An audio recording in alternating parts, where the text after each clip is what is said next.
Now, this is where the deformed editing is going to come in. The jaws would be incredibly difficult to get if we didn't have deformed editing. Daz has basically graciously given us a upper and lower jaw bone that we can use to move the jaws. If we go ahead and hide the mouth sock, let's see if we can find a selection. If there is one for it. We can go ahead and hide the tongue. I'll knock that out of our way. We could hide the teeth separately, the inner mouth. The inner mouth we can go ahead and hide, and that should get rid of the mouth sock. And now we're left with the jaw. And if we look at this jaw really closely, we'll notice that because of the way this is constructed, the teeth, one, are penetrating, co-penetrating the jaw, and if the teeth needed to be separated from the jaw, that would be an issue in and of itself. But luckily, the teeth are a separate selection from the jaw. However, the teeth are a selection all to themselves. If we go and select, say, the gums are selections all to themselves. We've got a whole selection of the gums rather than just the upper and lower jaw. If we go to the teeth,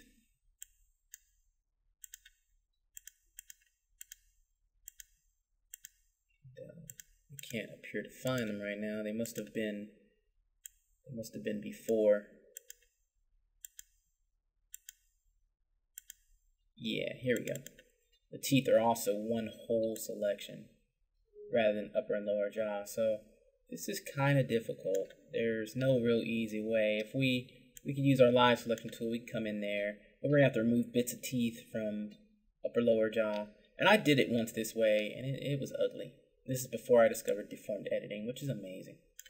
All right, so what we're gonna want to do is we're gonna want to use, this is the reason why we have not deleted the skin tag yet, even though it's causing us significant issues with our disconnectability and stuff like that. We can go ahead and rotate in model mode the upper jaw.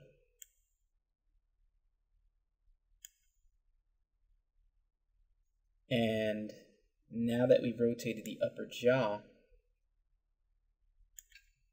just a little bit, we've actually separated it just enough from the lower jaw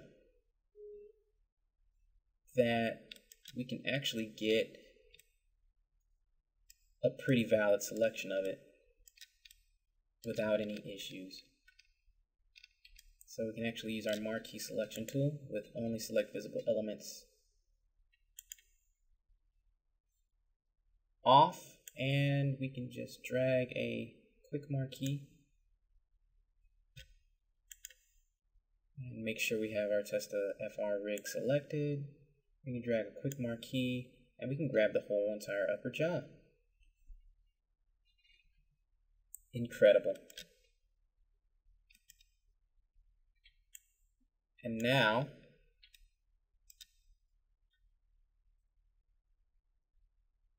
we can go ahead and bring our upper jaw back to its normal position. And to be fair, there's no real easy way to do that. And this relates to some methods with rigging that we're going to go over right now. Basically, the DAS rig kind of sort of has its axes and its positions in a certain area. And if we reset the PSR on this right now, using my reset PSR button here, basically it reset the PSR to 0, 0, 0, but 0, 0, 0 for this object is not exactly where it was in relation to the head bone, which is a significant problem. We can hit Control Z to try to go back, but we're also probably going to lose our selection that we just made. All right, so how do we fix this? Well, in the upper jaw, what we're going to want to do is actually freeze its transformations. We go ahead and freeze all of its transformations. What we end up now is we end up with a 0, 0, 0 state for the whole entire bone or joint. That's basically in relation to its true absolute position here in the freeze transformations. What this means is we can reset our PSR to 0, 0, 0, or we can type zeros in here, and our bone will revert back to this particular position. It won't revert back to a dumb position like it just did. What this means for us is now that we have deformed editing on as well, we can go ahead and in model mode, we can go ahead and switch to our rotate tool. We can rotate the upper jaw up a little bit, go into our side view. We can use our marquee selection tool. We can make a selection now of just the upper jaw. We can make that selection in face mode here. With the rig selected, go ahead and try to drag out that selection. Okay, so now we got that selection. Go back to projection. Make sure we got the whole upper jaw. We can go to upper jaw now, and because this transformation is frozen, we can go ahead and reset PSR, knock it back down. We can go back to the rig, and we still have the upper jaw selected, but now we've got all that overlapping stuff selected, but we didn't have to worry about actually trying to nitpick through and try to delete teeth and do a whole bunch of other crazy stuff. So that's pretty amazing. All right, so now what we can do is we can go ahead and just do a Control C and a Control V. Just basically going to duplicate our object. We can delete the skin, delete the pose morphs, delete the point cache, and delete the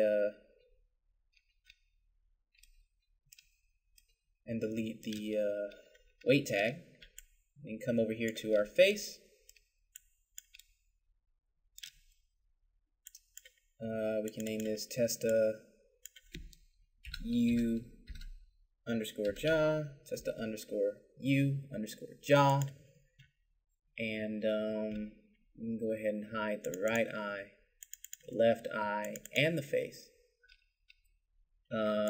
We can go ahead and do a unhide all on this object, because as we know, our face is still hidden there from when we did something earlier with another object. And then all we have to do is just invert our selection. So we have everything selected but the upper jaw, do a delete. Now all we've got is the upper jaw. And finally, last but not least, let's deselect everything by just dragging a quick marquee. Right click the upper jaw and do a optimize. And now it's optimized. So now we've got the upper jaw deselected. Gorgeous. And now all we want to do is finish this up by selecting a few more components. Alright, so the lower jaw, we can do the exact same technique that we used on the upper jaw. We can come to Testa FR rig here real quick. We can come down to our lower jaw.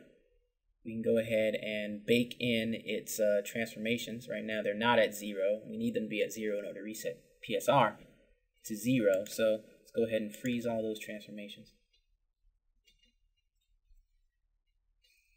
And in fact, this is such a common practice that honestly, what you could do is you could select the hip. You could middle mouse click the hip to select all of its children. And you could freeze all their transformations at once. And that way, anytime you move a bone, you can quickly and easily get back to the T-pose, the initial binded T-pose, by simply resetting PSR on everything.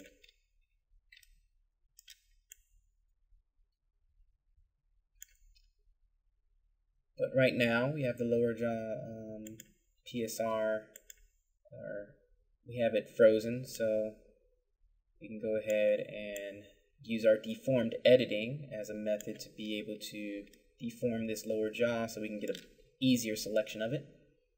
We can come in here and this time I'm going to use the lasso tool. I'm going to go into polygon face mode, only select visible elements off. I'm going to go into the right viewport so I can get a more orthographic look at this. And I'm just going to draw a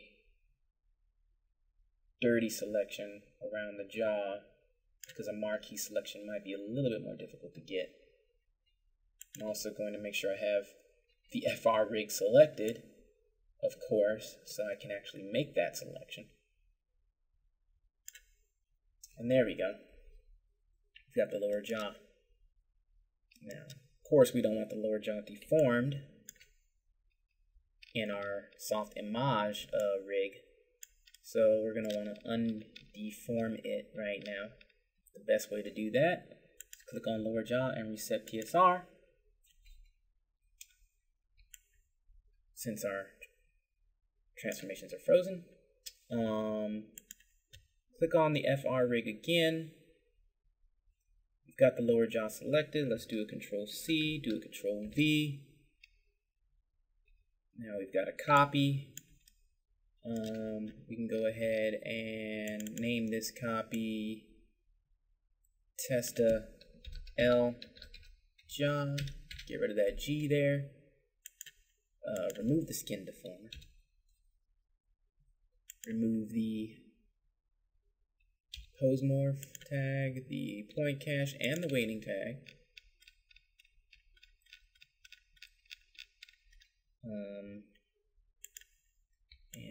With the lower jaw selected, the new lower jaw mesh selected, let's go ahead and unhide everything. And let's invert the selection in delete. Let's go into marquee mode, deselect everything, and do a optimize. Alright, and so now the lower jaw is separated. Alright, so we've almost now have our whole entire figure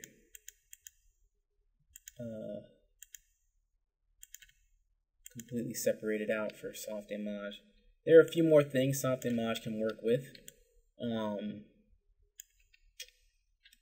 but depending upon your animation studio, you might not have the ability to get correct motion capture for the tongue, but soft image will accept the tongue and the rig, and soft image's tools are quite powerful, so playing around with the tongue might be in your interest. We're going to go ahead and extract the tongue. The tongue is easier than the lower jaw and the upper jaw. We have a selection tag for it directly, which is beautiful. If we go ahead and do a unhide all on the FR rig now,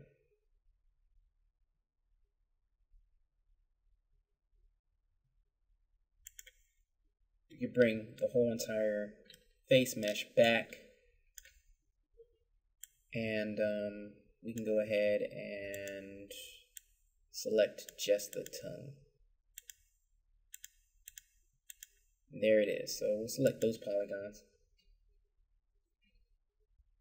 and then with those polygons selected, we can actually go ahead and very simply do a and what I'm going to do is actually click in some gray space here. I'm going to deselect the selection because I don't want to copy the selection, which might happen if I have it selected there. And then I'm going to reselect the rig itself that now just has just the tongue selected, even though you can't really see it. It's being hidden by everything else. But that's great. We'll be able to see it in just a couple of moments. We're going to go ahead and hit Control-C and Control-V. And we'll go ahead and call this one Testa Tongue. We'll go ahead and delete the skin deformer. We'll go ahead and delete the pose morph tag, the point cache, and the weighting tags. We'll go ahead and hide all the other facial components. And now we're left with just the tongue. The tongue is still selected underneath everything. So what we're going to want to do is we're going to go ahead and invert the selection. Select everything but the tongue, and we're going to hit delete. And it looks like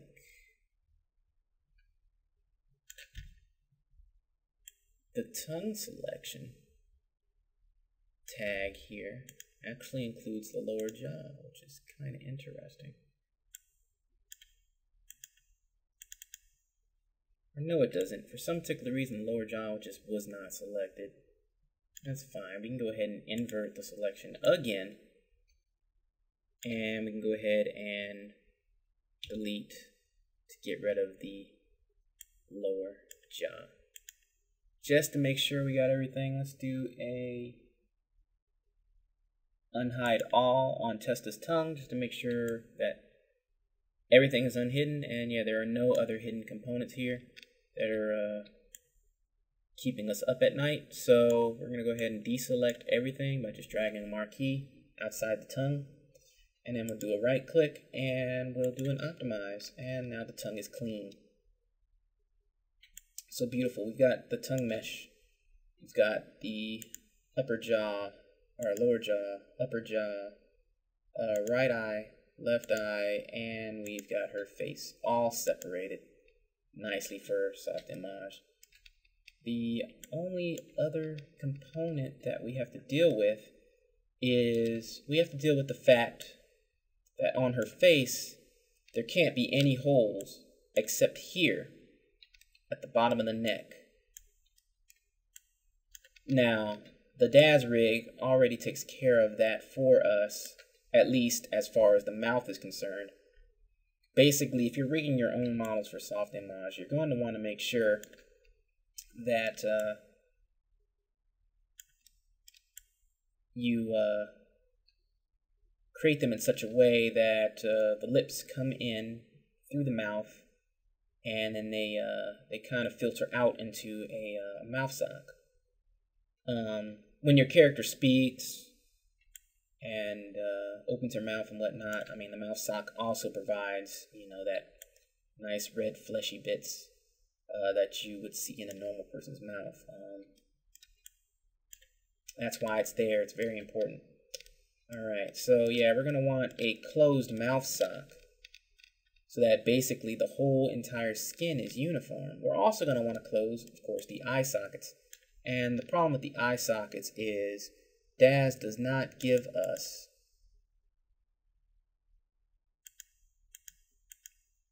unfortunately eye socks, or eye sockets, as it were.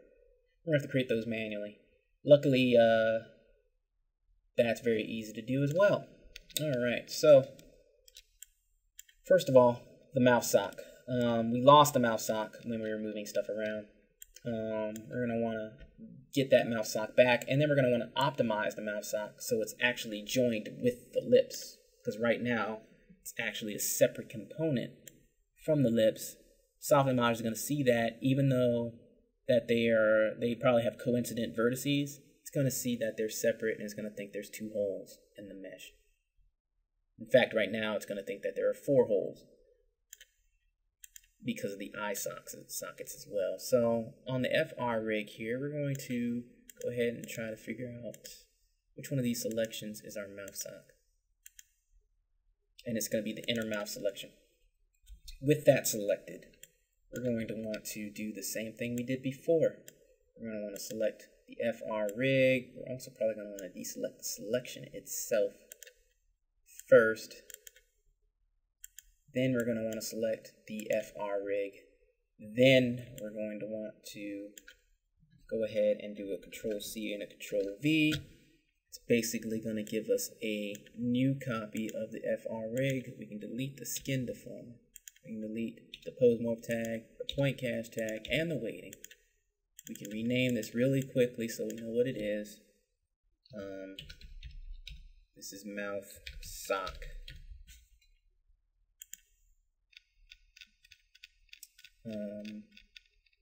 We can go ahead and zoom in on it.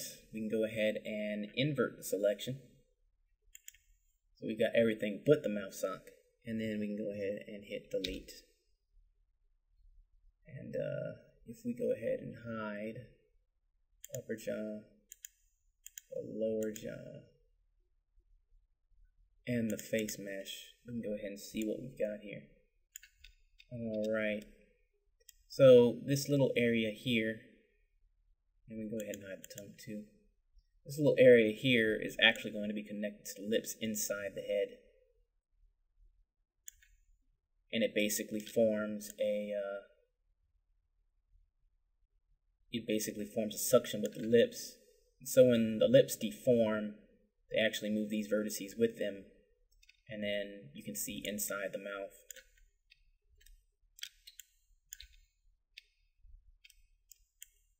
Alright.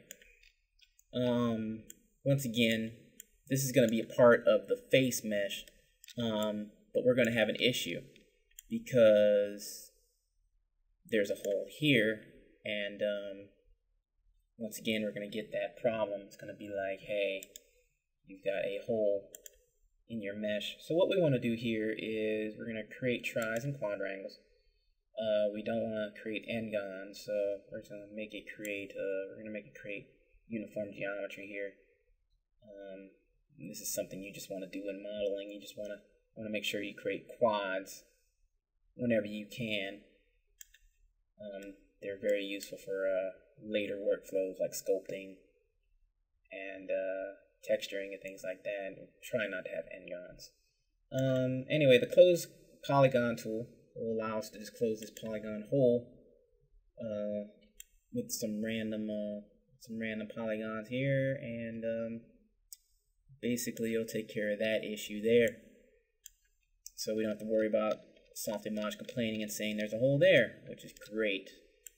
We need to take care of this hole here, and we need to make everything uniform. To do that, we're going to go ahead and take Testa's face and Testa's mouth sock, and we're actually going to combine them together. We can do that by using a connect objects and delete. And then we can use a optimize on the rejoined face. And now that we don't have the skin deformer, we don't have to worry about our polygons going haywire. Alright. We'll rename this once again back to Testa Face, because this is her face mesh as a whole. And we go ahead and now select her mouth sock. We can go ahead and play around and just make sure that those are joined. So we're going to want to go ahead and select the inner mouth, and then we're going to want to go ahead and expand the selection just a little bit. So we're going to go ahead and grow the selection just a slight bit, and then we're going to go ahead and hide all unselected. So now we can go ahead and try to see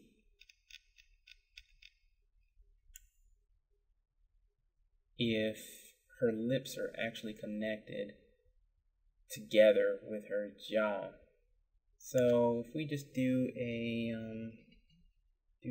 quick selection on, say, maybe this edge here perhaps, and we go ahead and just try to drag it, we should see, and we'll do a selection on this edge here, we should see that, yes, everything is working according to plan. We'll do Control Z. Basically, what we were trying to see is make sure that there's, a seamless connection between the lips, the inner lips, and the mouth sock. If we selected, say, this edge and it actually disconnected from the lip and we had like a hole, that would be a problem. We might want to manually come in here and try to make sure these things are unified. But like I said, it came from Dad's pretty much unified per se. The only issue we ran into is I don't think when it exports from Dad's, it still keeps this particular part as a separate component. So, or they possibly could have been together, but in the initial workflow that I was showing you, I forgot to select the mouth sock and actually include it as a part of the face mesh. So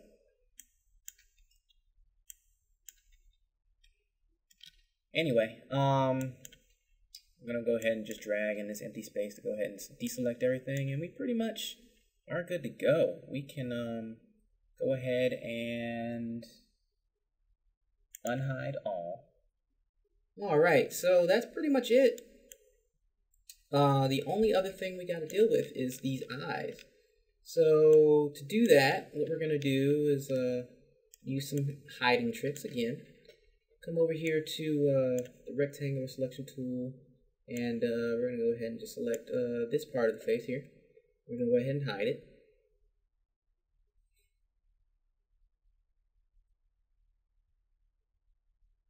Hide selected. And now we can actually see inside of her head again. Alright, so we've got these two eye sockets and they're basically open holes. Softimage is not going to like that. So we'll use the same trick we used to close the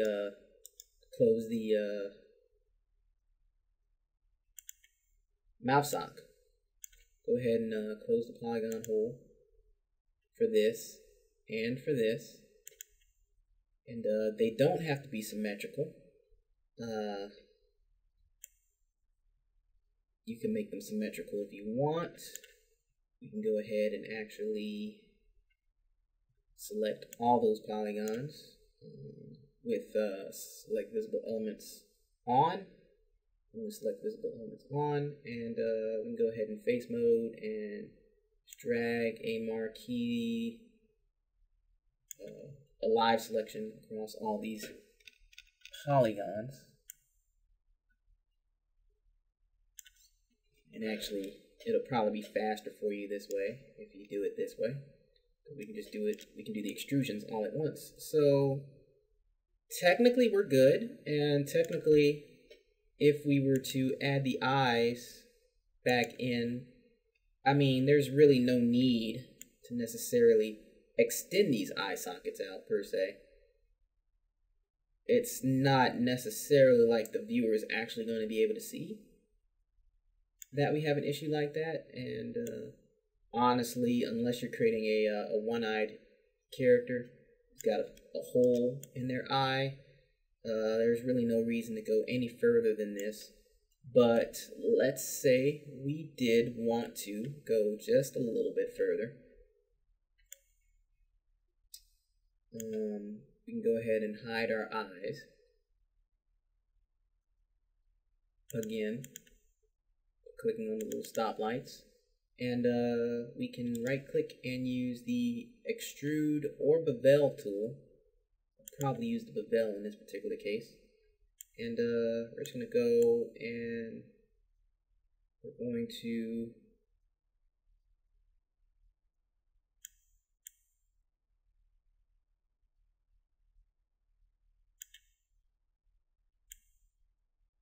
create a bigger socket.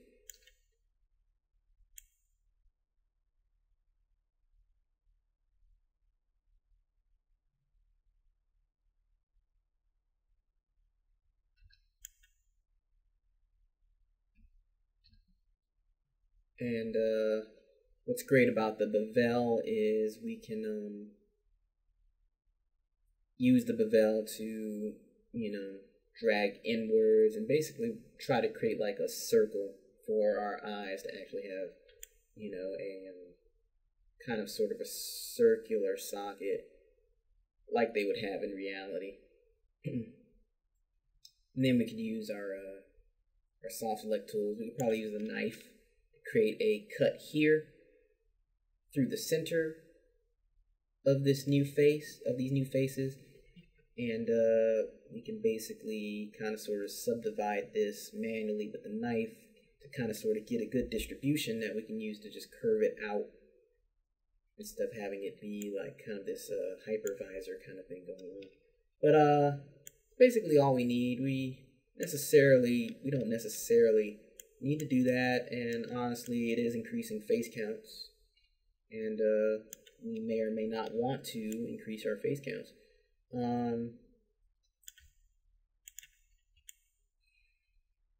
But it will give you that realism. Anyway, that's it for this lesson. We've pretty much completely extracted our character out.